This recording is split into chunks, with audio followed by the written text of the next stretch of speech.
Dear students, today I am going to start lecture 8 for 304.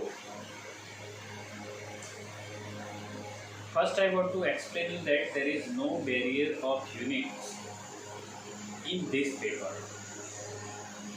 because slightly difference make it in the another unit, but they may ask in the another unit also. What I want to say, some sums may be asked in unit 1, 2. Another units are different for transportation problem and assignment problem. But for these 3 units, first 3 units, it is simple thing that it may be vary from one to another. We start with example number 12. Maximum z equal to x1 plus 2x2 subject to 2x2 less than or equal to 7, x1 plus x2 less than or equal to 7 and 2x1 less than or equal to 11. x1 and x2 are non-negative and integers. So this tells that we have to find integer solution.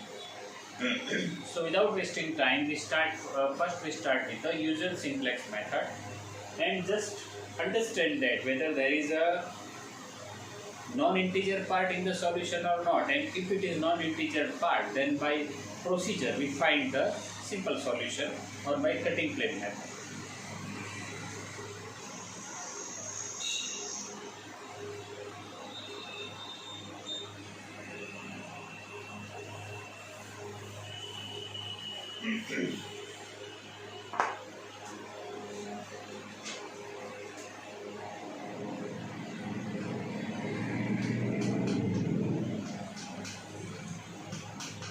Basic variables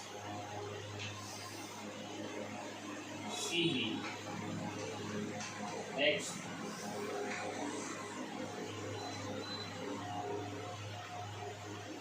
and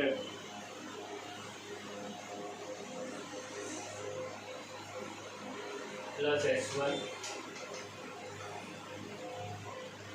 plus S2 and plus S3.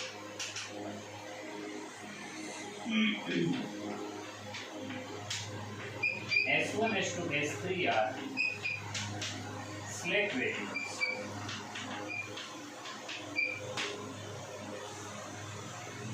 They are select variables.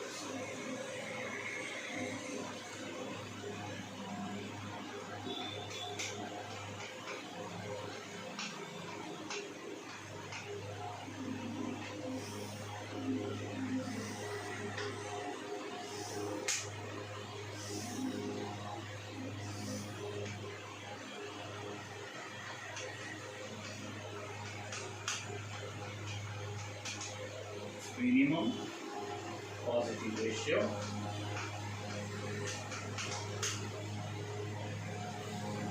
so table is formed 1, 2,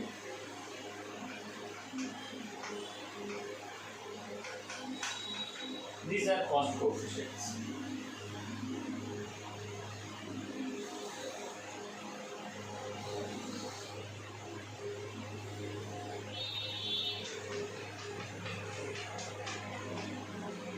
Here first we find the solution by simplex method, as I said earlier.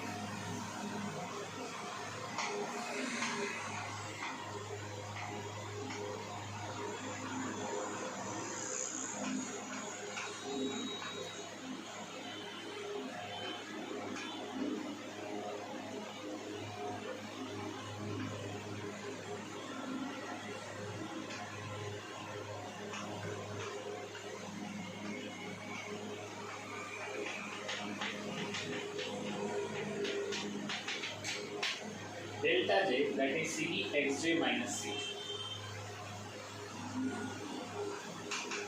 Z is 0. Delta J of basic variables is 0.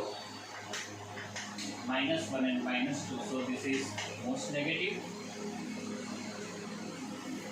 0, 1, 2, 2, 1, 0, 1, 0, 0, 0, 1, 0, 0, 0, 1.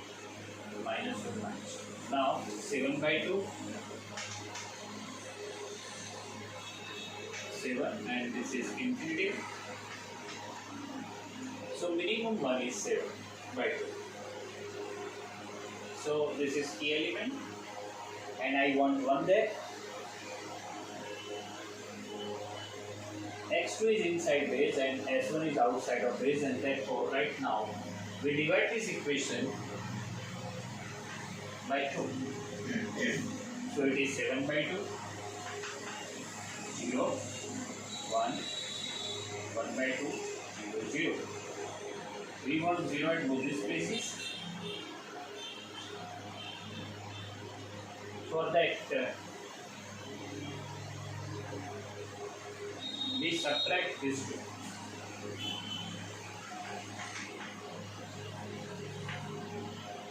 Zero, minus 1 by 2, 1 and 0. Then we want 0 there, and fortunately it is already 0 there. So obviously we are not in position to do anything there. We need not to do anything actually.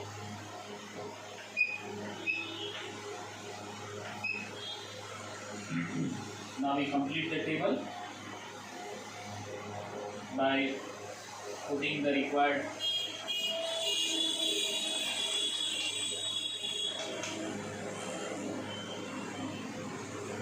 data. So it is H2, S2, S3, 0, 0, 2, and value of Z is 7. For basic variables, delta J is 0, 0, 0, 0, minus 1, 1, 0, 0. So only one negative, and therefore H1 will be inside the base. Now we subtract the old data and preferred here space for the new data.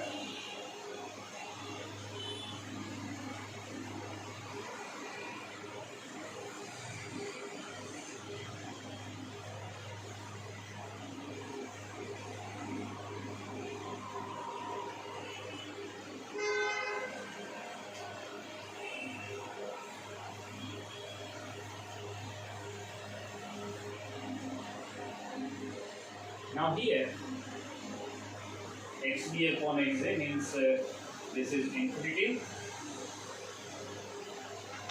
7 by 2 and 11 by 2. So S2 is outside of base.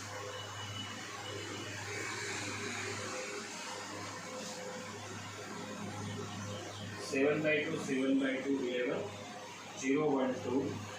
1 0 0, half, minus half 0, 0 1 0, 0 0 1, and minus 4 is inside the base.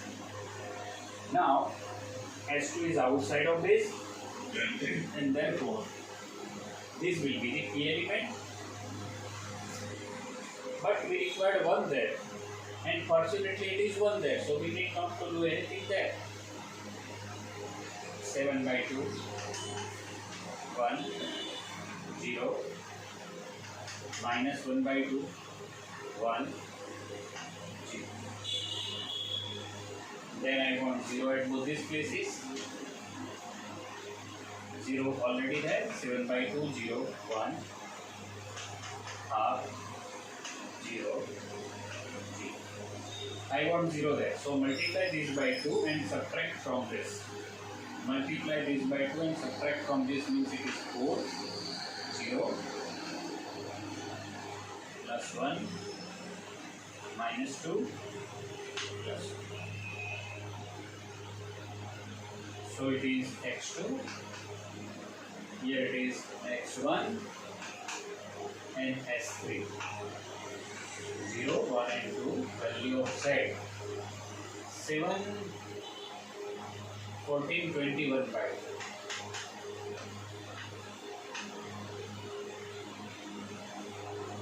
Half and 1. So this is the solution.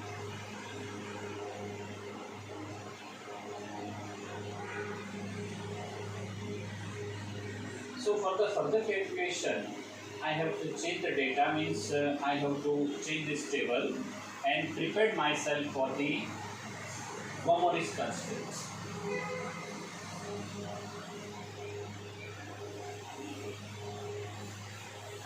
Now for Vomoris constraints,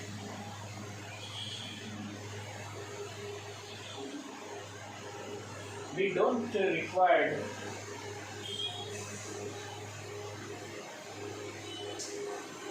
ratios.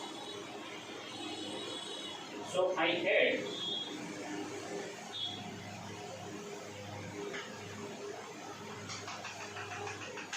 I will add Vomoris constraints here.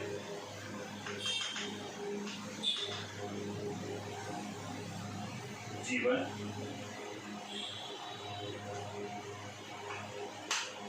G1.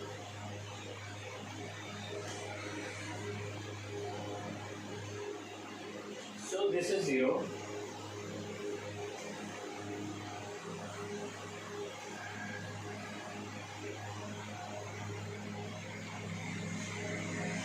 We are ready for this first one.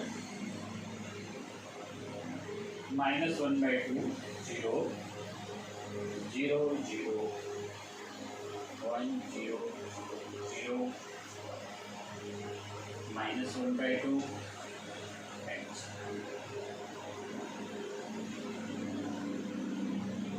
Then we extend this table.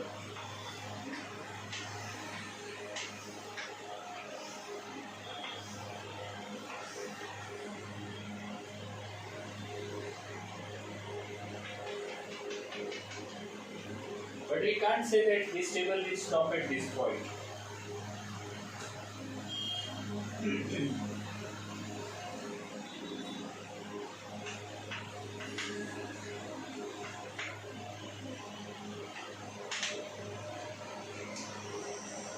So only one negative there, half upon minus half. And therefore we include this inside the base. And therefore this is key element. Obviously Vomoris is outside of base. So x2, x1, s3 and s1. We multiply this equation by minus 2. And therefore it is plus 1, 0, 0, plus 1, 0, minus 2, minus 2.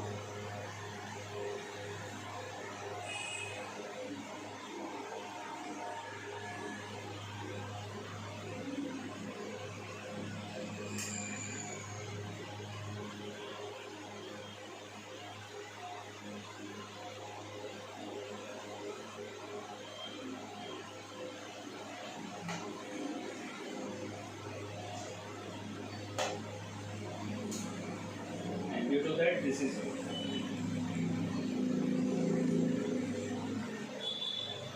Then I want 0 at all these places. For that, multiply this by 2 and subtract from this. 5, 0, 0, 0.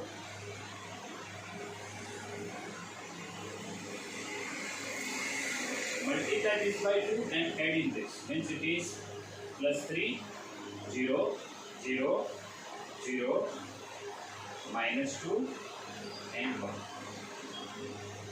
Then subtract both of them. Hence it is 4, 1, 0, 0, 1 and 0. Then add both of them. 3, 0, 1, 0, 0 and 0.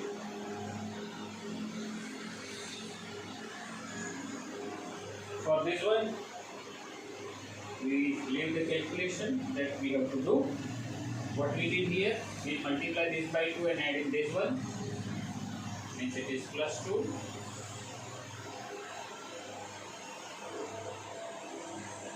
Then we subtract both of them, means it is plus 2.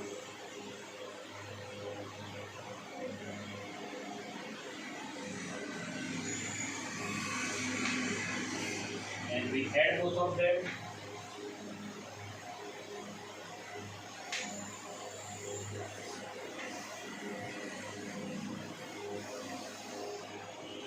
Therefore, x2 is 2, 1, 0, 0. Value of z is 8 plus 4, that is 12. 6 plus 4, that is 10. 0, 0, 0, and 0. Let me check this calculation once. 3, 4, 3, 1, 1, 0, 1, 0, 0, 1, 0, 0, 0, 0, 0, 0, 1, 0, 1 minus 2, 0, 0, 1, 1, 0, 1 minus 1, 2 minus 2. Okay. And therefore, this is 0, 1, 0, 0. 2 minus 1 means it is plus 1. All delta j's are positive, therefore this will be the solution, and therefore here value of z is 10. And the integer part, solution is x1 is 4, x2 is 3, and maximum z for integers is 10. And this will be your answer. Clear?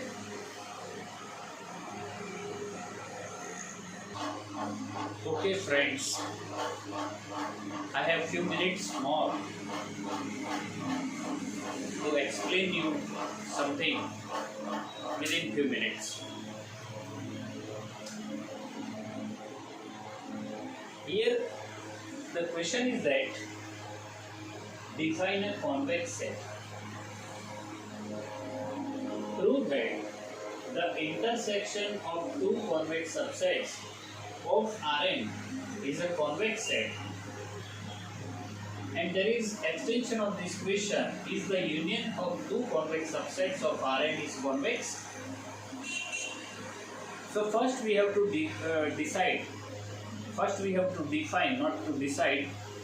First we have to define what is convex set. The convex set is like this. If this is a set, this is a set of all things which are inside this lines, this line.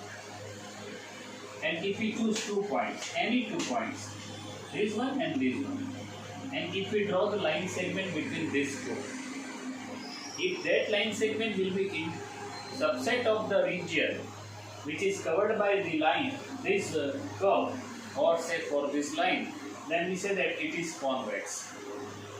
If it is not, we say that it is not convex. It is not always possible, you know. If this is the region and if we draw this line segment, this is outside of the region covered by this line or by this curve. If this is non-convex, this is convex. Yeah? And how we define it? Definition.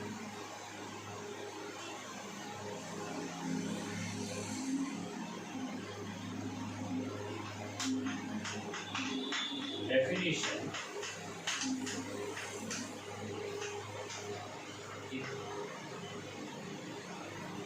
K is subset of Rn.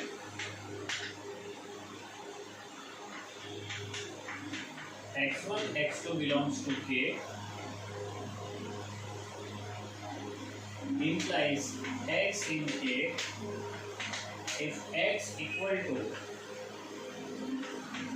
1 minus lambda X plus lambda X2, where 0 less than or equal to lambda less than or equal to 1. This is X1 and this is X2. If the value of lambda is 1, then this is 0, means value of X is X2. If the value of lambda is 0, this value is X1. And as we vary the value between 0 and 1, this value will vary between x1 and x2. And though if this happens, then we say that K is convex set. Otherwise not convex set. Clear? Next we want to show that the intersection of two convex sets is convex.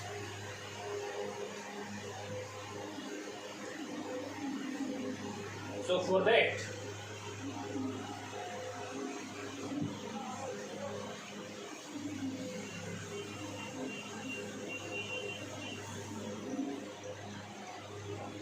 we take two sets.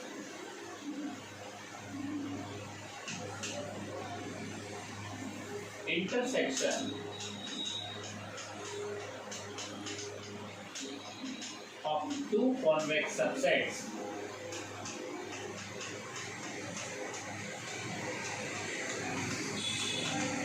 is convex.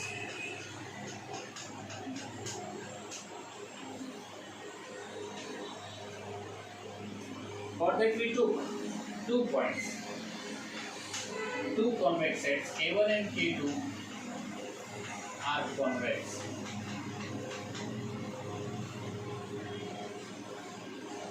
And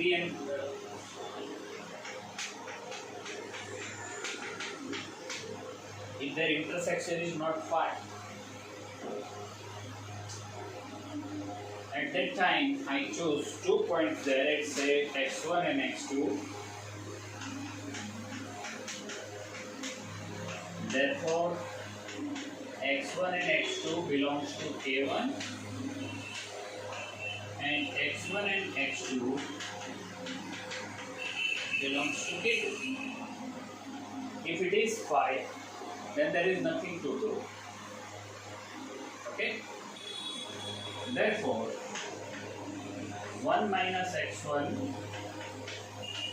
1 minus lambda x1 plus lambda x2 belongs to K1 and 1 minus lambda x1 plus lambda x2 belongs to K2. For 0 less than or equal to lambda less than or equal to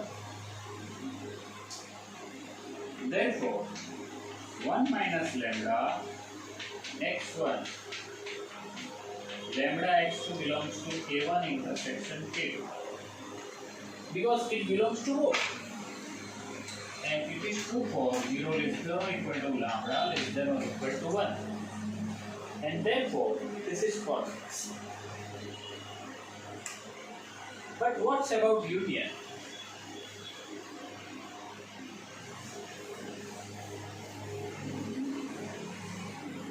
Do you think union will work?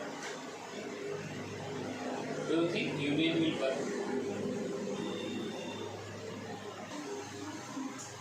If K1 and K2 both are convex sets and we are considering K1 union K2,